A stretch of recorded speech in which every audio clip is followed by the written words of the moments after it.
Okay, so just as a recap, your number 4 blade handle is only going to work with the number 22 blade, the smaller blade that I first demonstrated with. And then your universal or number 8 blade handle is going to work with all 3 of these blades here. So I think I demonstrated with your 60 and the 70. It also works with the 22 blade. So again, this. And this is going to be much easier and have a lot less resistance than the 60 and 70 blade. I don't know if you guys saw how easy that was. So again, if you feel more comfortable starting with the 22, that is perfectly fine. So those blades, you'll be using the majority of your time in ClinCore and anatomy. We also have our longer blade handles over here. I highly recommend using these for bigger, solid parenchymatous organs, lungs, livers, brain cutting. The rule of thumb is you definitely want your blade to be bigger than the specimen that you're working on. And that just really is applicable for like serially sectioning a specimen up front. And then when it comes to actually taking your sections, you can go back and use your universal blade or your number 4 blade. But if you have a big organ and you need to cut through it, then we're going to use these guys here. So I call these medium long and long. I don't know if there's another more appropriate name for those, so I will be referencing them with those names for the remainder of this video. But either way, you have 2 sets of blades here. This one, of course, is going to go with our medium long blade handle. The blades are literally just loose in this wrapping, so be very, very careful when you are replacing these blades. You can see here, this blue line indicates that the sharp end is there. These 2 holes are going to align with the screw there to secure the blade. So we'll go through that, but I just wanted to emphasize this because they are just loose in here. They are only separated by a thin little piece of paper. So from this point, so you guys can see, we have our sharp end over there. And I feel like this part can be a little intimidating to people, but it shouldn't be. As long as you are maintaining control of the blade, then you'll be good to go. So from this point, like I said, we have a little screw here. So make sure that it is unscrewed so that you can actually insert the blade. From this point, I like to hold it close here, because if you're going to hold it from over here and try and insert, you're not going to have nearly as much control. So holding the blade closer to its entrance point into the blade handle itself, and you can just slowly insert it like this. I also have seen PAs actually have the blade completely pointed away from them and insert it this way. As long as the blade is not pointing towards you or another person in the lab, you should be good to go. So you just kind of slowly will push it down. I like to lock it in just by pressing down on my cutting board, and then it should line up perfectly with those little holes that were in the blade. And if you guys can see that, and you'll just lock it just like this.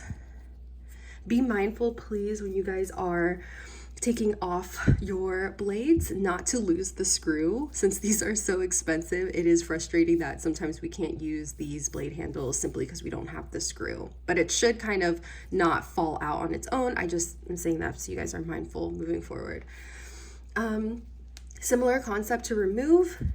We are just going to unscrew this guy, and then again with our forceps, I like to keep my blade down on the cutting board, and I will use this little hole here that's at the top. I'll put my forceps through and I just slide it out just like this, so that it's pointed away from everybody and the sharp end is down towards the cutting board, and there's no likelihood that I am going to hurt myself or someone else.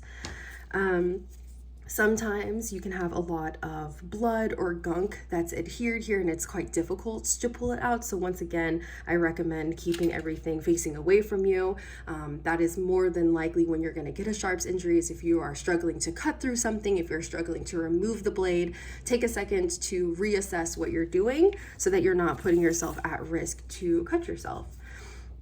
So from this point, like I stated before, we have our sharps containers that are going to be at each bench, and these are pretty small, so they're accommodating for these smaller blades that we have.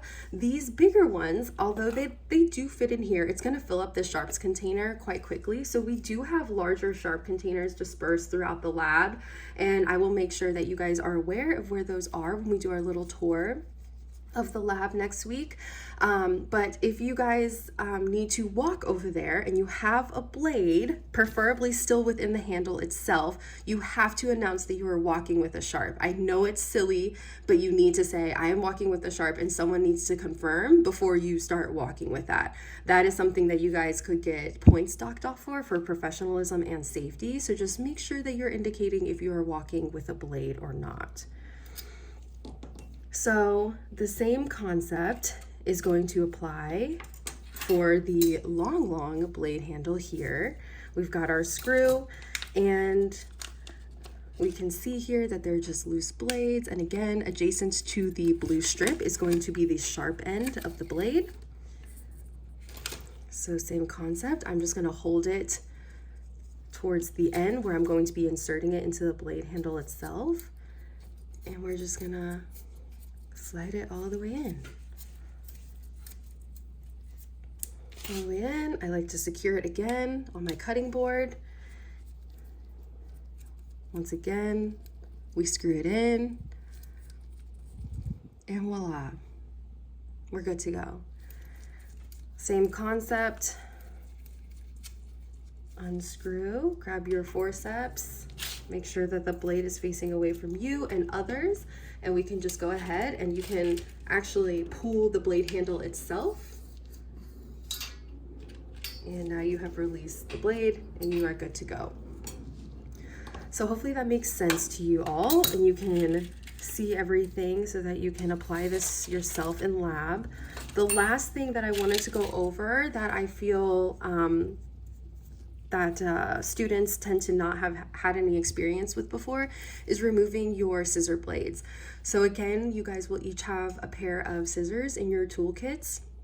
It's very important to make sure that you are periodically changing your scissor blades because they will get very gunky and they are almost impossible at that point to change out. Additionally, it's very hard to take good sections with dull scissor blades. And again, that's going to increase the likelihood of sharps injuries because you are struggling to cut through something. It should be easy to cut through. So if you're ever noticing that there's resistance, especially if you're cutting through soft tissue or mucosa and you have to go through multiple scissor snaps, if you will, to get through that tissue, that's an indication for you to go ahead and change your blade. So we'll go through that today as well. So as you can see here in your replaceable scissor packet, you have two blades that are aligning with what's on the scissors themselves here. So I'm gonna go ahead and place those out. Typically what I like to do is grab paper towel or gauze. I like gauze even more because it somehow seems to grip a little bit better onto the blades themselves. And you will simply just, again, make sure no one's in front of you or you're not facing this towards yourself or towards anybody, but you're gonna go ahead and use your gauze or your paper towel and just apply pressure, upwards pressure, and then you're gonna go ahead and just remove the blade itself. So we'll just plop that into the sharps. We'll go ahead and do the same thing with the pointy end.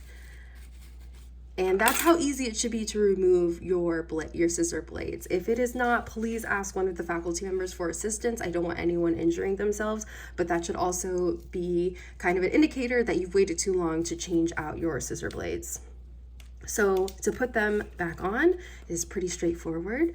You're just gonna go ahead and plop one of them on, similar to what we did with the blade handles over here. We're gonna put this down on our cutting board and just put pressure, and now it's locked in. And then the thing to keep in mind, the trick you want to keep in mind when replacing the other blade is it needs to be the opposing surface than the blade that you just put on. So you are not going to put it on this way, you're going to put it on the smooth aspect on the other side. And then just press it inwards, and then you're basically good to go. So that is the basic concepts of blade safety. The biggest takeaways again are remembering which Blade handles go with which blades here. That is something, again, that you guys are responsible for knowing. It's going to show up on your exam. So make sure that you're comfortable with that information. Also, if we ever see you guys have the pointy end of the blade pointed towards your inner palm or towards anyone else, you will lose safety points for that week. So just again, make sure you're practicing good blade safety. We kind of talked a little bit in the PowerPoint in class about different transmissible diseases.